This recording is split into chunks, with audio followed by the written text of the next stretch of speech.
Hey everybody, this is Les and Christy, and this is the Easy Farms Podcast, where we are doing things from the ground up. We're here to help guide your homesteading adventure and hopefully make the journey a little easier. We want to welcome everybody back. I hope you had a good week.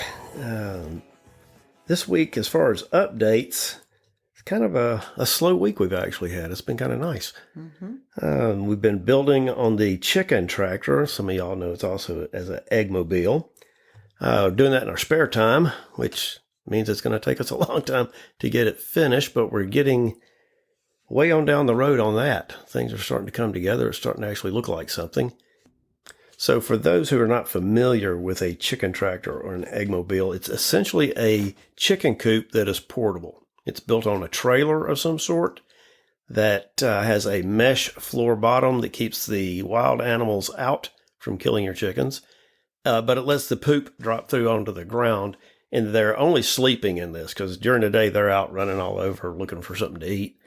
And this one will be pulled with a tractor because it's going to be a 10-foot by 20-foot building essentially on a trailer. So we'll move that from place to place. We're going to have perches built in there for them to roost on at night.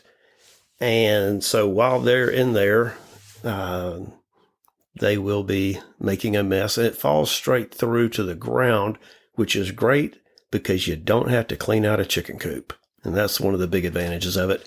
But it also spreads the poop around as fertilizer, which as you're doing rotational grazing, people do it behind cows. We're doing it behind sheep. Some people do goats. They're spreading their poop around as well. And that just increases the value and nutrient value of the grasses in the field.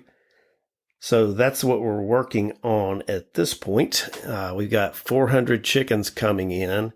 And again, that sounds like a lot, even in a building that big, but they're only sleeping in there. And there'll be plenty enough room in there on the roosting perches for them throughout the evening and the night. Well, and chickens sleep really tight together. Yeah. They like to bunch up really, really tight. So if you're building a chicken coop for chickens that are chicken house more than this, for chickens that are going to stay in there a lot, they need a lot more space. What these chickens will do, because we already have another eggmobile where we had it set up for 200 chickens. And what they'll do is they just go in, they tighten up, they sleep at night, they come back down, they go out immediately, and they hang out all day. Their food and their water is outside of this coop. They hang out. Some of them go back in during the day, hang out just a little bit, getting out of the sun. Some go up under it. Others just go all out in the grasses. But the space, so if you're looking at building a chicken coop or buying a chicken coop, your spacing is going to be different if it's stationary as opposed to a mobile chicken tractor, which we like to call an eggmobile. That's the Joel Salatin style. That's what he does. That's what we patterned it after. So it's things like that. If you want to look him up and just see any more information about him. And we've obviously upsized this for a big number of chickens. You can go to the feed and seed store and they'll have a smaller one that basically sits on the ground, and it's small enough where you can just slide it from place to place. If you've got, 5 to 10, 12 chickens, something like that. We've just upsized it because we are in an egg business and we are looking to upscale. So we're upscaling to 400 more chickens. Yeah. So eventually he will have to do another one because over the years we've had this other chicken tractor and it's kind of shabbily, I guess, or if that's even a word. But it still works. It still rolls along and it does its job. But what we do is we just start adding more chickens and calling out the old ones to that one. And let me tell you, if anybody's ever added chickens into a batch of older chickens, it really takes a little bit for the pecking order to get established. And they really want to kick. Our chickens have always wanted to kick the other ones out of this chicken tractor and not let them come in at night. And so it's a real pill. We'll get into that part on another chicken podcast that we're going to do. Yeah, the pecking order is a real thing. Yeah. And it literally comes from chickens. And it does take some transition and bringing them together. But we've had a hard time in a chicken tractor doing this. So what we're going to do is eventually build a third one, and that'll be our transition coop. We'll do that. So because when you're just having chickens for a house, your family, people will let their chickens go many years in their age because they like them. They want to keep them around. They're sweet. But we're doing a chicken business, and doing a chicken business, we have to cull the chickens at a younger age and sell those and get new ones. And we would like to do that, a little simplified version. Now, building a coop is not simplified, but once it's done, it'll make it a simplified version. But Les said earlier, we are building a coop. He said that liberally. I am not doing anything. He is building the coop. Our sons help him occasionally, but he is out there doing most of that hard work himself. And today he will be putting on the what? What's it called? The roof metal, the furring strips to screw the roof metal to. Yeah. And then after that, the siding on it is going to be the cedar dog-eared fence boards like you'd put up around your backyard. Mm-hmm. Then the doors. The doors would be basically built like fence gates. So that's going to be simple. Trying to keep it as simple as possible. He's got a nice little walkway through the middle of it. That's our other chicken tractor doesn't have that. We don't have a door in the back. So it's really hard to get in there. The chickens, the perches take up the whole entire thing. Yeah, so if there does happen to be something like a dead chicken that dies and ends up at the other end. Chickens die? Yeah, really. It is not easy to get back there. So he set this one up so I can get from the front to the back. I have a walk path in the middle of it. And I'm really excited about that. I really like that idea. Yeah, we're videoing as much of it as we possibly can. A lot of it is in high speed because it's just tedious, slow work that needs to be at a higher speed so people don't fall asleep. But we'll be getting that out, hopefully not too long from now. Well, I need to be finishing it up the next week or two. Yeah, get it finished. So we'll at least have it all videoed and we'll get it out there. Yeah. We'll get parts of it on Instagram, but we'll eventually get the whole thing on video on YouTube. Right now, we don't have a YouTube account. We do have an Instagram account. And we do set up our YouTube and put some of these things on YouTube. We'll let you know what the YouTube account is. Right now, though, our Instagram account is Easy Farms Homestead, just like the podcast at Instagram. So please go check us out there. You'll start seeing pieces of this coming out on our Instagram, and you can see that for the future. Well, lately here, we've been kind of held off on a lot of outdoor projects just because of all the rain this spring. We've had some massive storms, not just move through this area, but moving across the country. There's been lots of heavy wind and hail and lots of rain and some tornadoes too. Luckily, we've missed all the wind of those storms, but we have had a ton of water falling. Mm-hmm. So that's kind of put a big halt on a lot of things. Matter of fact, this past Friday, we just totally got rained out. I had a list of stuff that was as long as my arm to do, and we did indoor projects instead. Yeah, Les sets a schedule. We hardly got off the deck that day. He sets a schedule up where he's off on Friday. He combines it, and that way he uses that day to be able to get a lot of projects done. And that didn't work out. And so we just adjust to those things. Now he's going to have to work a lot harder today on the chicken coop, the chicken tractor. Yeah. But all that rain kind of leads us to our topic this week. And that is how to not be overwhelmed in the garden. And one of that is too much rain. Yeah. That can water down your plants too much, or other things cause diseases, different things. We'll talk more about that. But before we talk about that, if you don't mind, take just a moment and follow us on this podcast. We would sure appreciate that. We just recently got it started. And if you would follow us, share it, may even make a comment, ask us questions, we'd appreciate that. Any of that helps us grow. And that is something we would like to do, is try to grow this podcast. We've had years of experience, a lot good, a lot bad. We want to share it all and, just be able to share that with others and hope it'll help. Okay, so first talking about how to not be overwhelmed in the garden. One of the main things that I've learned in not being overwhelmed, and I've had many years being overwhelmed. Our kids have had many years being overwhelmed in the garden. And they can do a whole podcast, probably just bring the four of them sitting in this room and let them just do that themselves, and we can go take a break. You do that on just weeding alone. Just the weeds alone.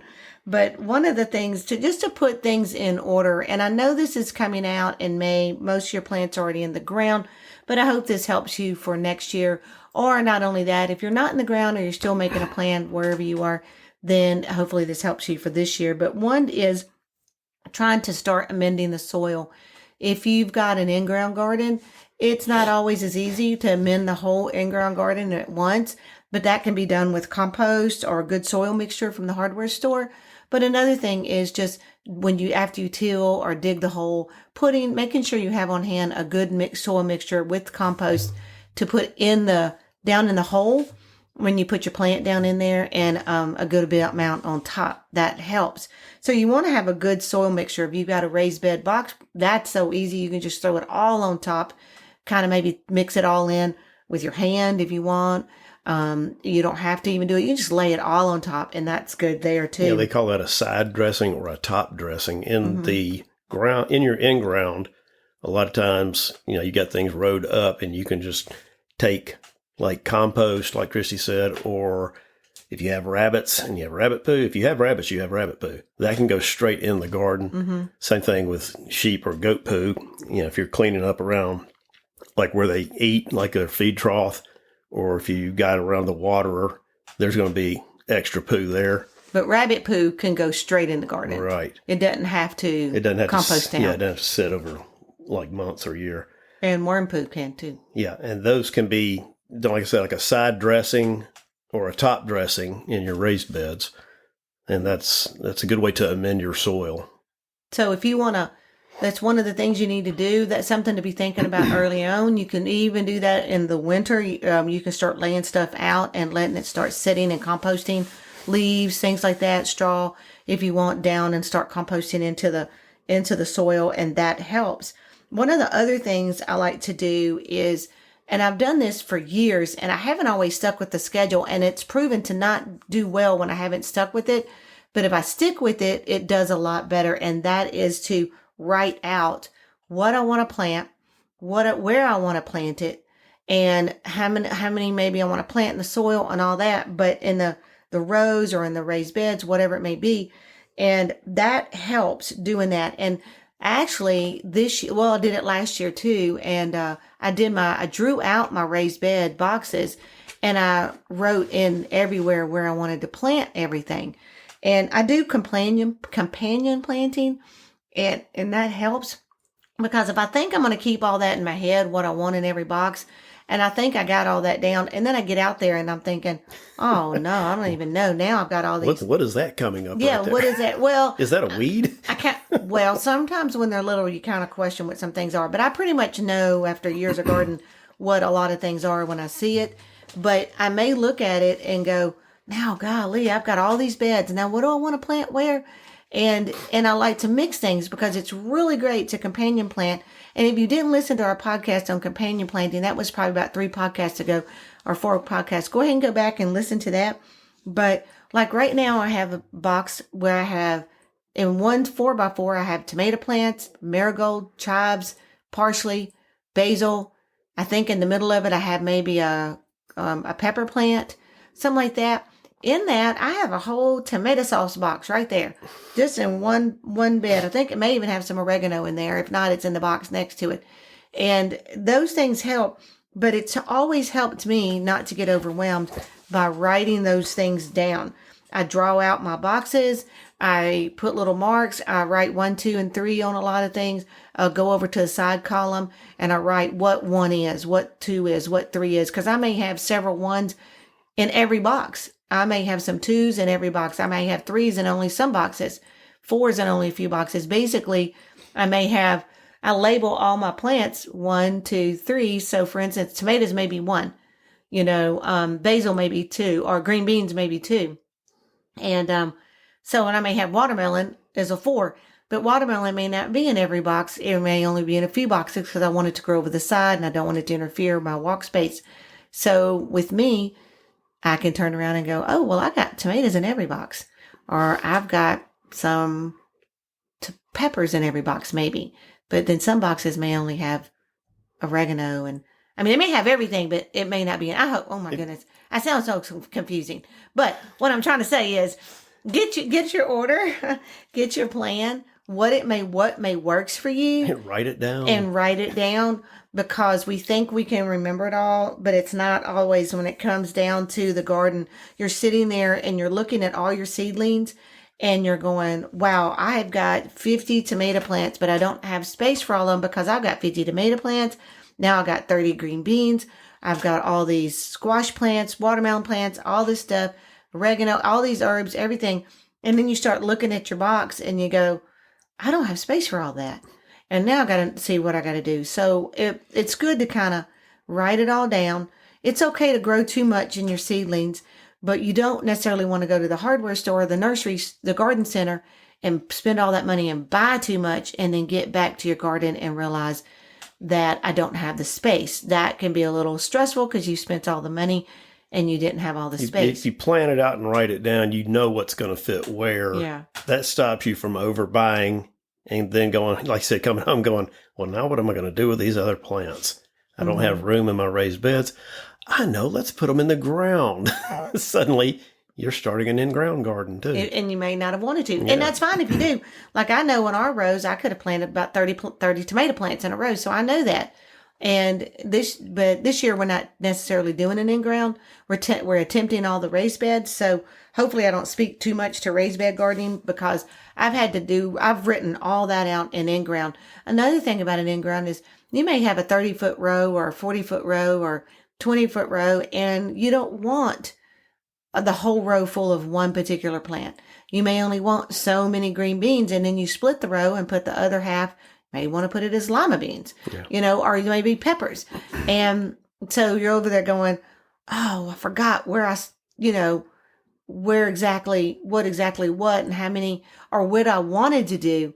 So writing it down before you do it helps you when you get out there at the time, helps you when you're at the garden center buying your plants, helps you kind of get an idea of what you want to seed out.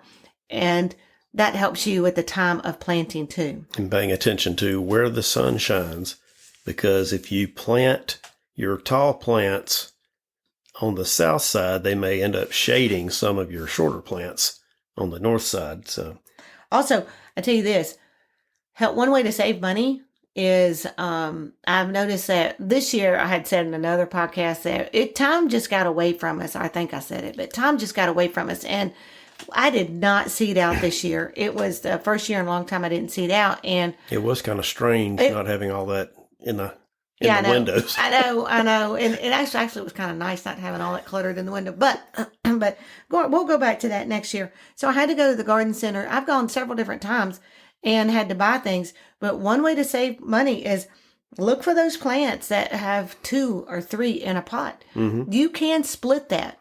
Like I bought basil and I split it 3 ways or 2 ways between on how it looks. I have split tomatoes. I have split cucumbers. I think I bought split cucumbers. Every cucumber, I split it twice. I think I split my cantaloupe a couple times. Things like that. That will save you money. So look for those, because they're always there's so much going to grow that way, is splitting the plants. And another way to hold down stress in the garden is to not overbuild for the neighborhood. We, one year, I think it was the first year we had our walk behind tiller. And I was thinking, you know what? We're getting this thing out and we're going to use it. I'm not going to come out with it again later to add on. So I just kept going and going and going. Turned around and came back. I think we rented it. Didn't we rent one here at this house? I think you rented it the first time. Anyway, you were going to get your money's worth. Yeah. And so I tilled up a great big huge area. What was it? Tell the size. Oh, wow. It was huge. How big was it? I don't know. It was huge. I mean, it was huge. You got to give it 60 feet long? Yes. And 30 feet wide? Oh, my goodness. So we, in that year, somehow or another, we ended up with 300 tomato plants. 300. And that's not on top of what everything else we had. Yeah, we had a bunch of other stuff in the ground, too. So, I mean, when you think about it, 300 tomato plants, that's a lot. But the problem is if you get 3 tomatoes off of each one, you have a storage issue. because they're not going to last really long unless you're ready to fire up the, pressure cooker canner and have dozens and dozens of, canning jars to can them in. So you need to, while you're planning out, also plan how to keep it reined in and not get out of control with it, because that does get stressful. The kids were doing a whole lot of weeding that year. I had the opportunity to just get in the truck and go to work. Yeah, right. He left that to us. And we would we were homeschooling. Let me tell you, that was Garden 101. So I think they got a half a credit in Garden 101 that year. And so it was, we had to get up in the mornings. We worked. It was hot so that summer long. too. It was hot. Oh my goodness. Which is going to lead us into a few other topics into this podcast. Also, don't forget that grow what you think you're going to eat. That is a big problem with us in the past. And I know a lot of people, if they start getting so excited about the garden, they just want to grow everything they can grow.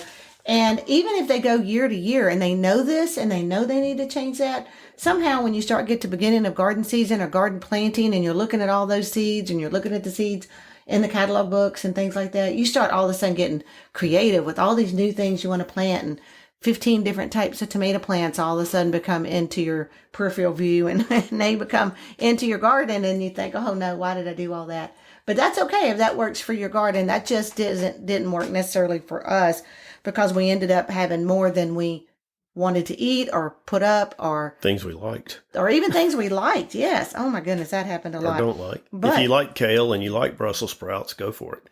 Les doesn't like Brussels sprouts. I think they're okay in a particular way that I can cook them. They're okay, but they're not my favorite. Well, another thing to do to help not get overwhelmed, but help to keep from being overwhelmed in the garden, is once you get everything planted, start doing walkthroughs. In the beginning, your walkthrough may not have to be that often. You may only have to walk through the garden. You could walk through every day just because you just enjoy looking at it, but nothing is really going on and growing that much.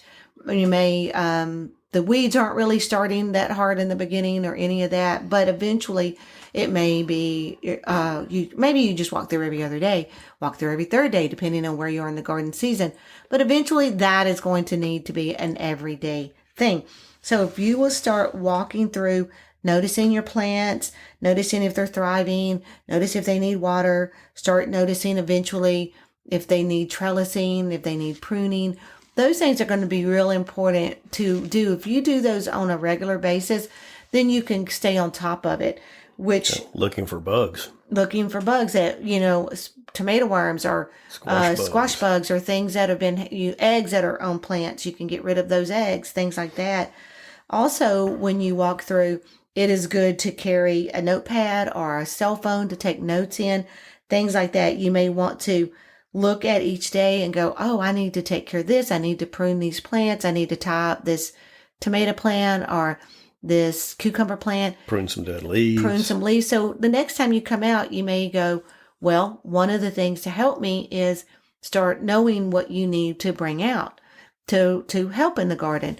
Bring the pruners, maybe bring some string, bring some, whatever you need that helps. Maybe bring this nutrients that you want to put down in the garden.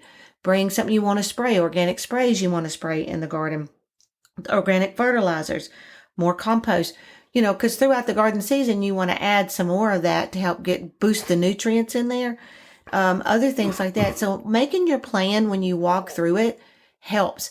Writing down, you may look at something growing when you're writing down and you may go, well, let's take a note of that. I don't really want to grow that next year, or that didn't work as well growing next to this, or the spacing wasn't as good. And you go, okay, I've got too much growing in that row. It's not so much that spacing is that much of a terrible thing, because if you really look in nature, things grow just with very little spacing. They just grow all on top of each other and grow well. And that is fine, but you may find something that doesn't grow as well. Whatever it may be, write it down, decide what you need to do different, take notes, come back the next day, do what you got to do, things like that. That helps. That walkthrough will eventually turn into spending time in the garden. figure out what works for you. My recommendations, once everything starts to really grow, the weeds grow too. The weeds will start growing right along with it. So you may want to say that what is best for you in your garden, it may be an hour every day. It may be an hour and a half. It may only need to be 30 minutes depending on the size. But at that point, plan out in your day how you're going to spend that time in the garden. And remember, once it gets really hot, take care of yourself. Don't get overheated. That has happened to me a couple of times before. One time was really bad. And I just pushed myself, and I was determined not to go in till everything was done. And that did not prove to be a good thing. So try to get out in the morning in the heat. Know that. Drink your electrolytes, get your water, keep water out there, keep your phone out there, cover your head. Just a little food for thought. I'm a mama of 4 grown kids, so I just can't help but always give these little advices. The one, usually it's because we've experienced it ourselves. And remember, we're doing this for health benefit. We're doing this to be enjoyable. We're not, it's not supposed to be something overwhelming. And like we said earlier, planning that out, writing it down, planting what you eat, keeping things in moderation, especially at first. Don't your first garden, don't put 300 tomato plants in. You can make it overwhelming, and it takes the joy out of it. And we're doing this for health benefits, and getting stressed out over it is not healthy. And one of the things that's happened with us is every year, the weeds, and I think everybody can contest to that has a garden, especially an in-ground garden, is the weeds can get overwhelming. And that is, we've noticed, is a success or make or break to not so much a gardening success, because you can still grow a pretty decent garden among the weeds, because the garden hopefully will shoot up faster before the weeds start really growing, but it can really choke out the garden. The weeds can choke out the garden, and that can be tough. But more than that can be very stressful. We just can work ourselves so hard, and we spent many years working ourselves and really trying to figure out the weed control. And last week we actually talked about in our podcast, raised bed gardening, bucket gardening, and in-ground gardening. And in that we talked about weed control. So I did some of that. Just go back and listen to that if you want to hear about that. Hopefully that will help. But one of the things I heard from a gardener, and I think this is really a great idea, and that is that she divides everything into quadrants, meaning she divides her garden and her raised beds into fourths. And what she would do is go out one day, like over a period of 4 days, she tends the 1/4 of the garden. Then the next day, 1/4 of the garden. The next day, 1/4. Next day, 1/4. And that's how she does it. And she says that keeps down so much of being overwhelmed in the garden and things getting out of control. Because if she works on it and spends time in 1/4, she's not doing that, trying to tackle the whole thing. And there are days that you just can't get in the garden. There are days you may actually go out of town a couple of days and you come back and it's amazed what's happened in the garden while you're gone. You may have several days of rain and it's just a mud pit out there and you can't get in there because you'll mess it up and do more damage than good. And then all of a sudden everything takes off after that rain, because there's nothing like rain over a sprinkler. You got nitrogen in the rain, and the garden needs nitrogen. And you just put rabbit poo down everywhere to fertilize everything. You just fertilized weeds too. Yeah. And so, but if you do some of the weed control methods that I talked about with ground cloths and straws and newspaper and all that kind of stuff that I talked about in the last podcast, those will help. But sometimes you can't get in the garden every day. We realize that. That's the same way with us. That will, 2 days of not getting in the garden will take a zucchini from ready to pick to a baseball bat. Ginormous. And it is huge. But because we have chickens, I mean, you can still do stuff with that big old zucchini, but because it's the zucchini plant and a squash plant they're prolific. Just one seed and you've got so much. We also love to feed our chickens. That helps us in that. But okay, side note on that. So we learned that from overplanting in the garden too. Oh, it's chicken food. Throw it out there. Yeah, exactly. You wind up with a stray squash plant in the middle of a field, but that happens too. But going into quadrants help, breaking it down. I'm thinking about looking about that this year. thinking about looking at that into watering. And so Les has some watering ideas. And I think I'm going to do the quadrant watering too, and that will really help. Especially on raised beds, because putting a sprinkler out there in your raised beds, of course, you have pathways all in between them, and it's just a waste of water.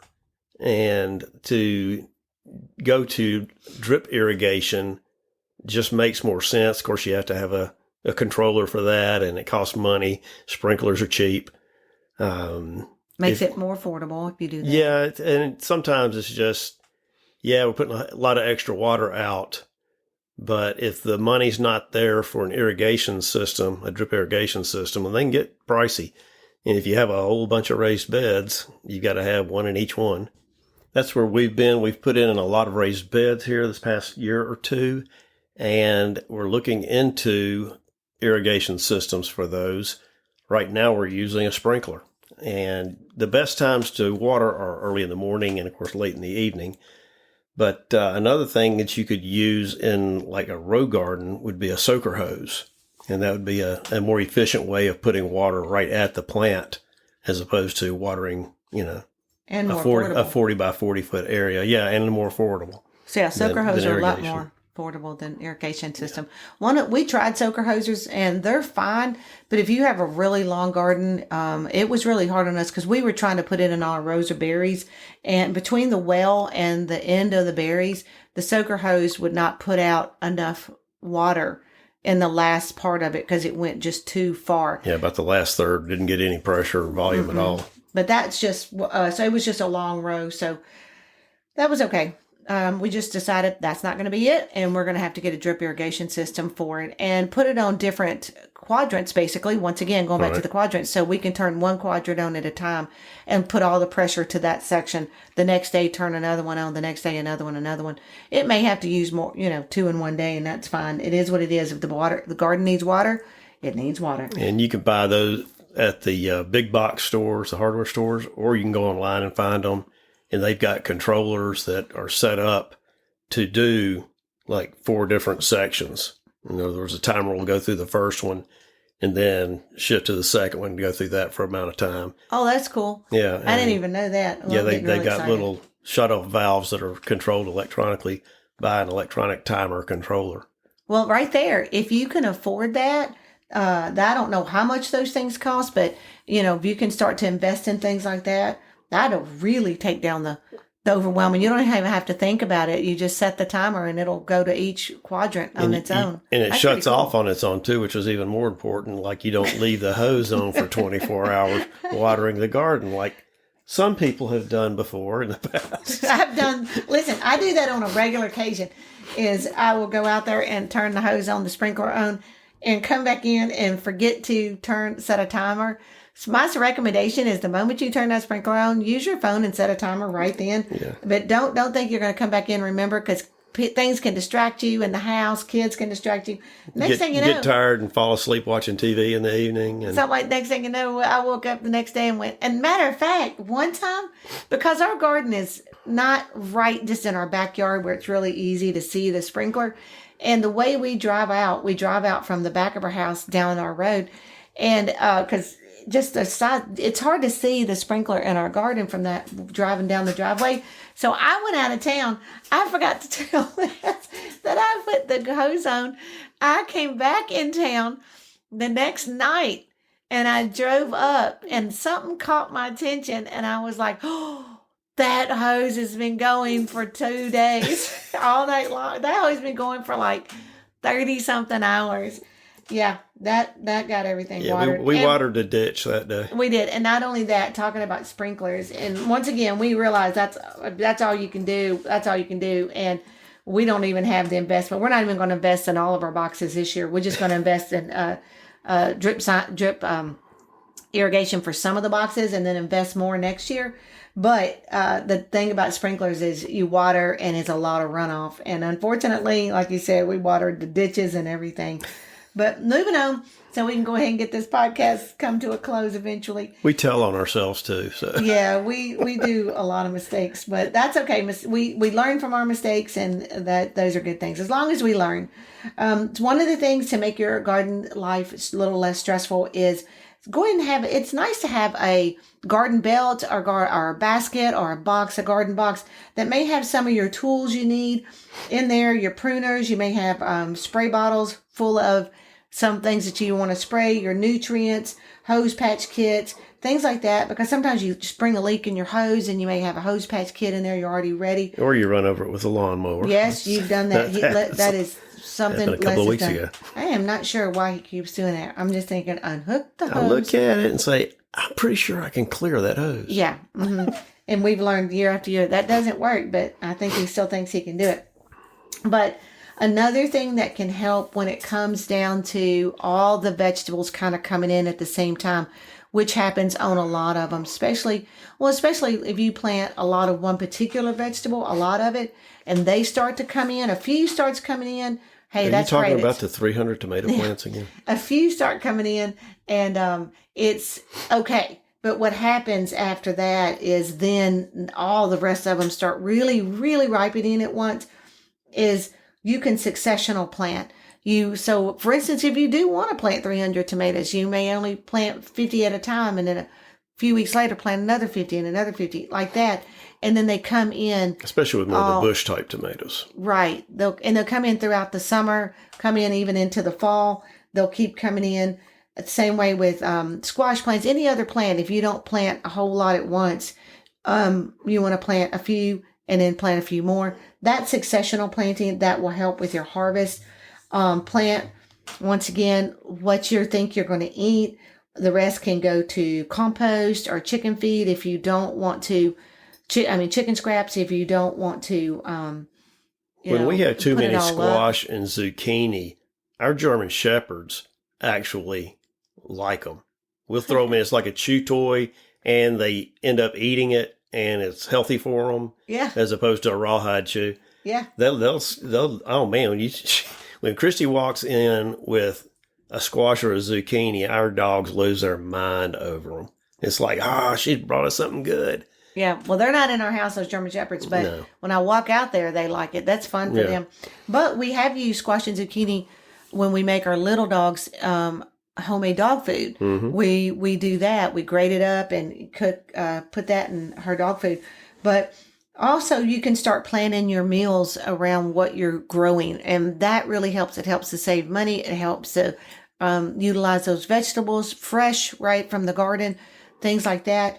But another thing is I was just talking about so many vegetables coming in at once is know and be prepared for how you're going to preserve those vegetables. If you're going to can them, if you're going to turn them into spaghetti sauce and then can it, if you're going to freeze dry it or dehydrate it, or just even be able to freeze it, anything like that, have all that stuff ready, have everything ready. And my suggestion is when it's time to start canning and putting things up, you may want to put any other major projects on hold at that time. If you can put another project on hold, or no one's about to crouch into the, come over into the canning time, you may want to figure out how to scale back on that, because canning and harvesting and putting up, that really becomes, it starts to get to where it's a big deal when it all comes together. Especially if you're new to it.